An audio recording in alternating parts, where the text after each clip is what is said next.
Hello everyone, welcome to our channel, and today I am standing in front of you to explain the poem from your book First Flight. The poem is The Fire and Ice.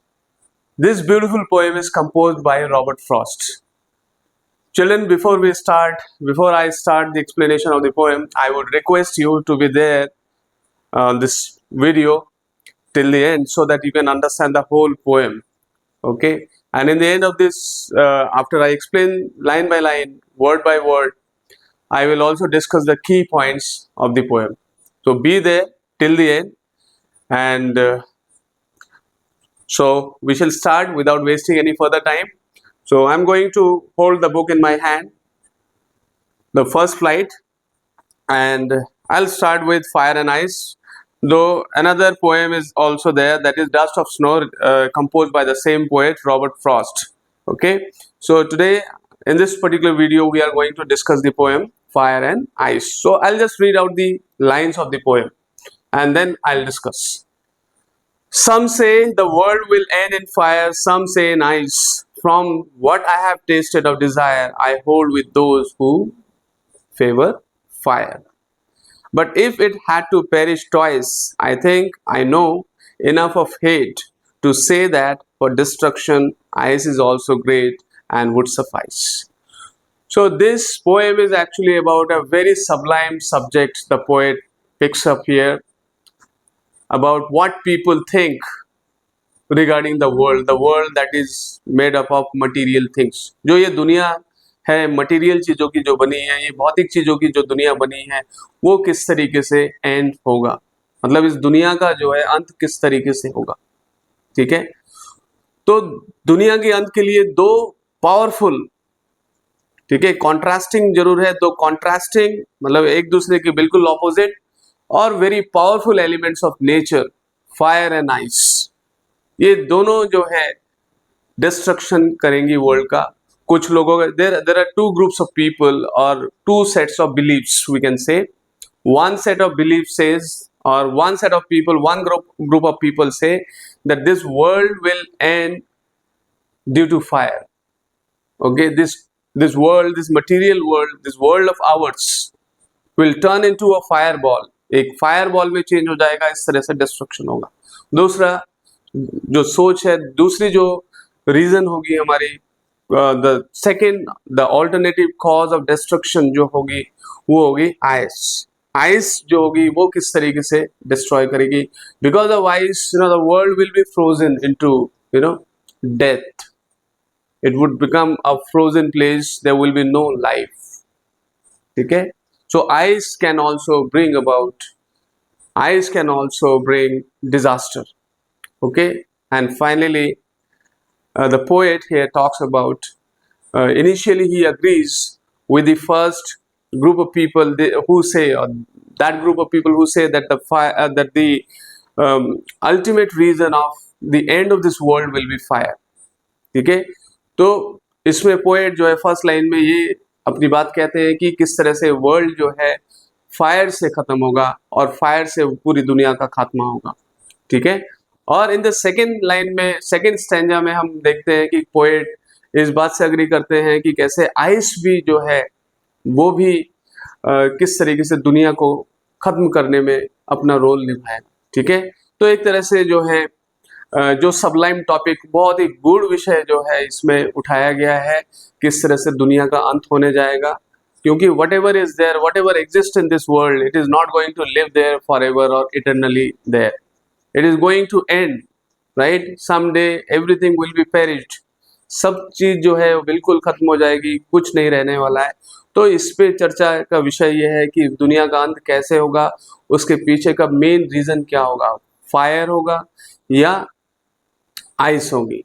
ठीक है, तो poet पहले stanza में तो कहते हैं कि fire जो है मेन रीजन होगा, और वो उन लोगों से अग्री कर रहे हैं. I mean it is actually the poets view. Poet in the first stanza he sides with those people who agree that the fire will be the main reason behind the destruction of the material world.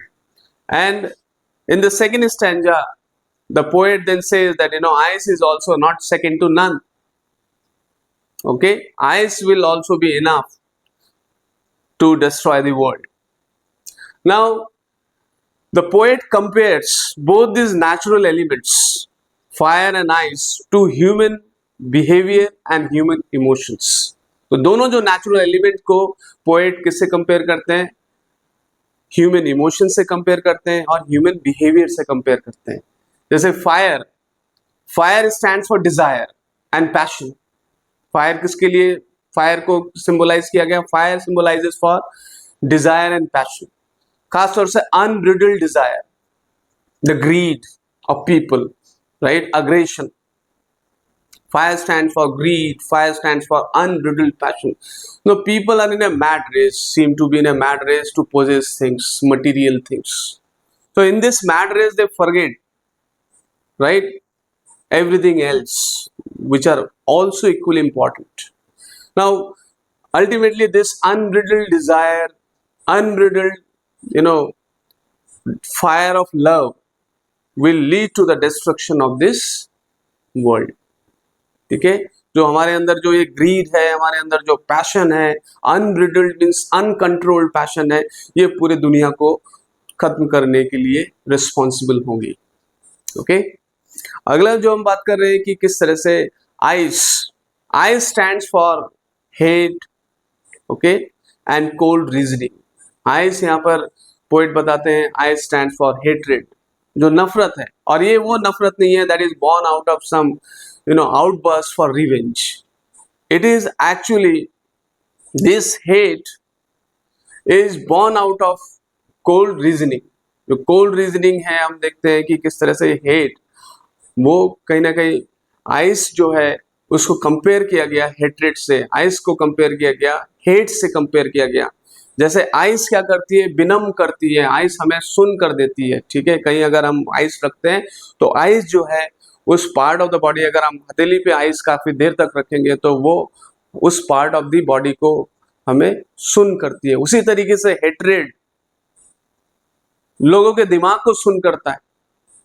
ठीक है, और जो cold reasoning है, जो ये तर्क हम देते हैं, हर चीज के पीछे हम तर्क ढूंढते हैं. कई बार ऐसा होता है कुछ चीजें विदाउट रीजनिंग भी हमें करनी होती है, उसमें हमें क्वेश्चनिंग नहीं करनी होती है, लेकिन हम हर चीज में ही अगर क्वेश्चनिंग करेंगे, ठीक है, कोल्ड रीजनिंग करेंगे, आइसी जो है आइस रीजनिंग करेंगे, तो फिर उसका मतलब ये होगा कि will become more money minded, will become more insensitive to human emotions. हम क्या बन जाएंगे?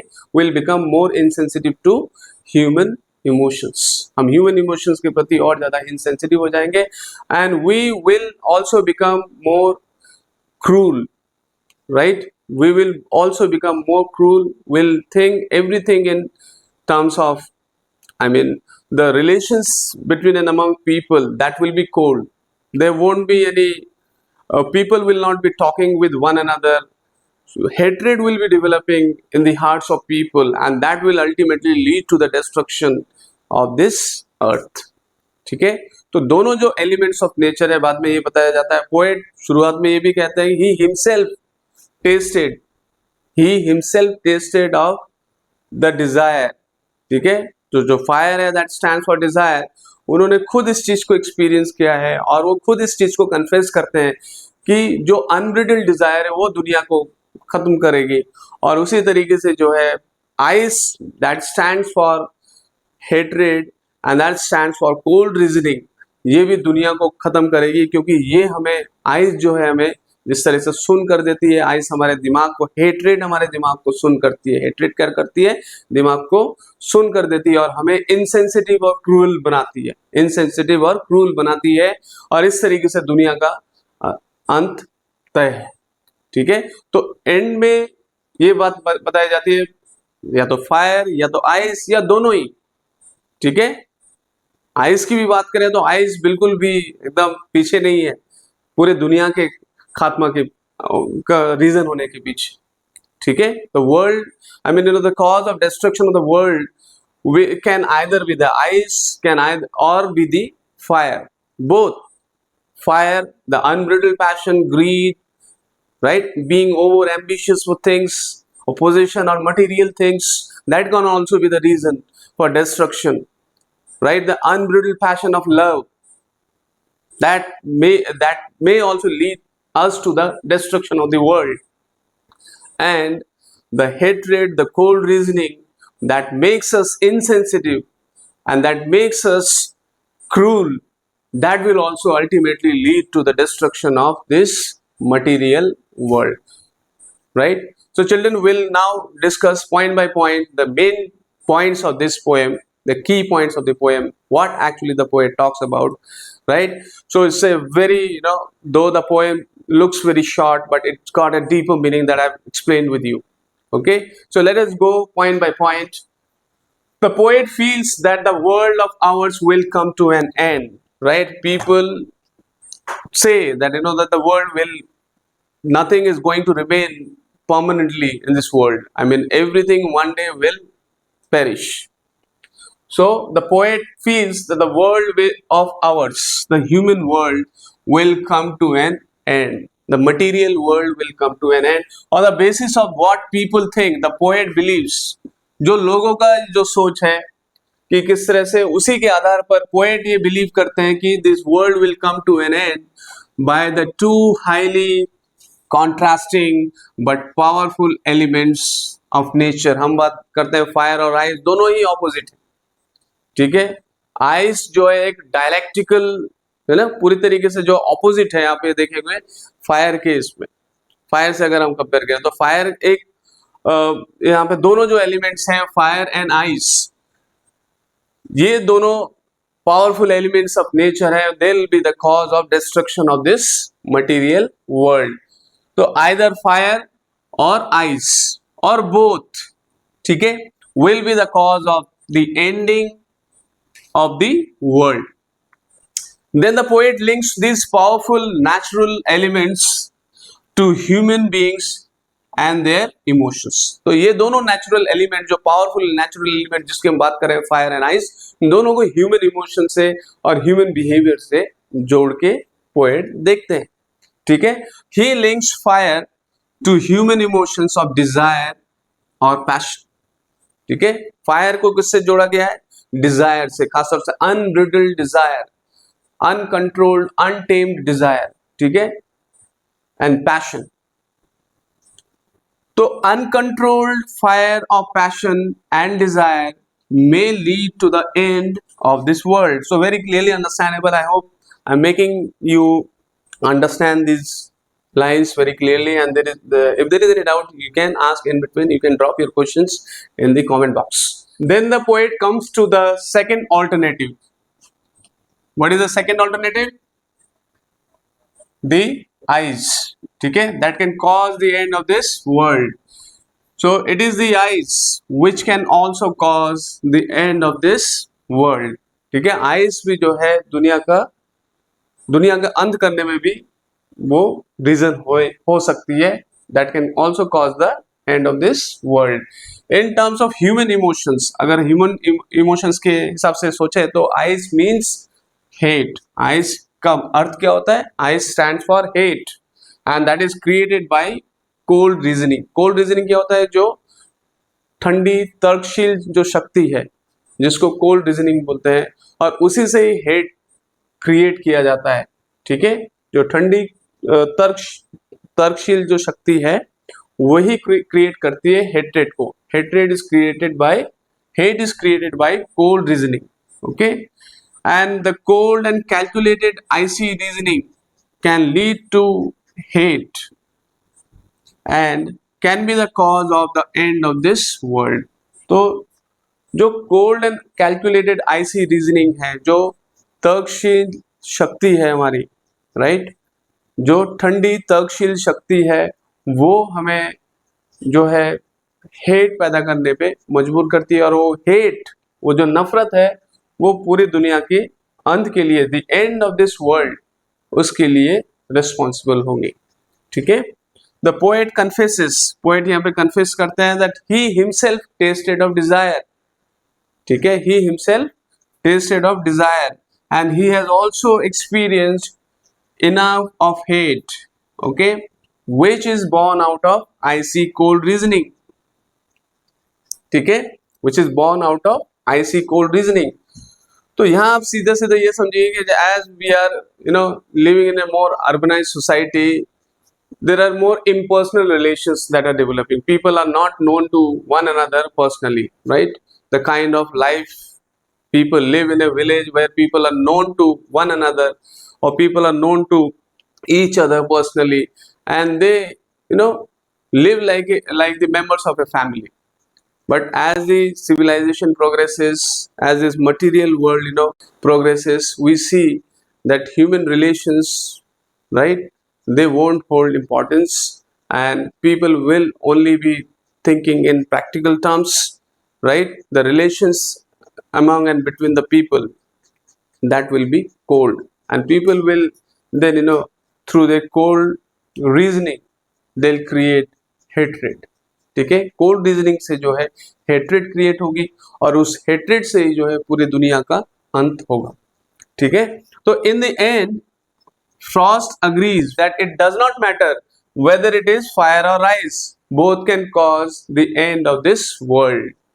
तो फाइनली फ्रॉस्ट ये कहते हैं कि फायर हो या आइस हो, दोनों ही जो है वर्ल्ड के डिस्ट्रक्शन के लिए रिस्पॉन्सिबल हो सकते हैं. अब आप ये देखो कि जो hatred that is born out of cold reasoning, ठीक है, आइस जैसे कि बिनम करती है हमें, उसी तरह हेट्रेड जो है, ice that stands for hatred, that benumbs our mind, okay, that benumbs the human relations, and that makes us more insensitive and more cruel, okay. And this way we would say that ice is also enough to destroy the world. But in the end, as I said, the poet agrees that it does not matter whether it is fire or ice, both can cause the end of this world. Okay, उम्मीद है बच्चों आपको पूरा poem समझ में आया होगा. ये मेन पॉइंट्स हमने डिस्कस किया. मैंने शुरू में भी आपको पूरा पोएम की जो है सेंट्रल आइडिया पूरा डिस्कस किया आपके साथ. कोई क्वेश्चंस है, डाउट्स है, प्लीज पूछें. और इसी तरह से और भी इंटरेस्टिंग वीडियो के लिए please do tune in to the channel. Thank you for the time being. Have a nice time. Bye bye.